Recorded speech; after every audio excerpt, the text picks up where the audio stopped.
चलकर एक ही शरीर के अंदर है, मनुष्य के अंदर ही है।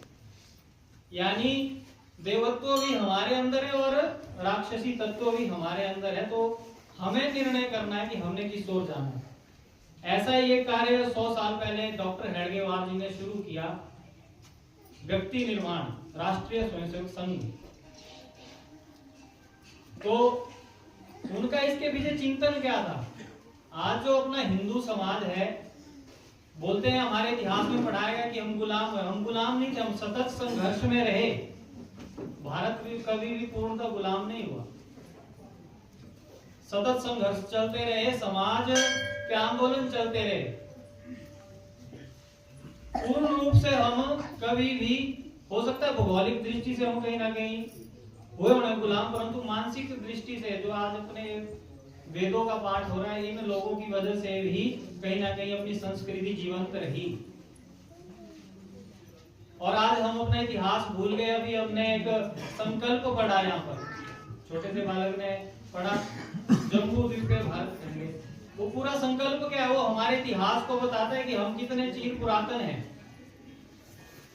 ये जो जम्बू द्वीप है, ये सनातन संस्कृति यानी कि बहुत आदिकाल से ही इस पूरे विश्व का, इस पृथ्वी का केंद्र रहा है, ज्ञान का केंद्र रहा है, समृद्धि का केंद्र रहा है। और आज हम उस संस्कृति को, उस ज्ञान को भूलते जा रहे हैं। इसी दृष्टि से डॉक्टर हेडगेवार जी ने 1925 में संघ की स्थापना करी। विजयदशमी अभी हमने मनाया ही होगा। तो उन्होंने क्या विचार किया, उनका जीवन कैसा था? 2-3 उदाहरण आते कि उनका जो जीवन था वो बाल्यकाल से ही एक देशभक्त थे। उसमें महारानी विक्टोरिया का एक उदाहरण आता है कि उनके 60 वर्ष पूरे हो रहे थे भारत पर राज करते करते। तो पूरे भारतवर्ष में मिठाइयां बांटी जा रही थी।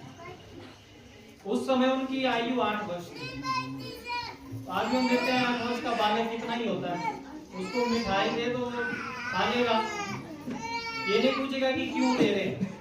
परंतु बालक केशव ने पूछा कि ये मिठाई जो आप दे रहे हैं किस उपलक्ष्य में दे रहे हैं? तो बताया कि ऐसे ऐसे महारानी विक्टोरिया के 60 वर्ष पूरे हो रहे हैं, तो उस खुशी में ये मनाया। तो उन्होंने कहा कि हमें शर्म आनी चाहिए कि जिन लोगों ने हमारे देश के लोगों को, हमारे समाज को लूटा, हमारे लोगों को प्रताड़ित किया, समाज का विघटन किया, हम उनकी खुशी में खुशियां मना रहे हैं। ऐसे एक उदाहरण आता है कि वंदे मातरम अंग्रेज सरकार द्वारा एक एक्ट पारित किया, रिसेल एक्ट जिसको कहते हैं। तो उसमें कहा था कि स्वतंत्रता आंदोलनों से विद्यार्थियों को दूर रखना और वंदे मातरम पर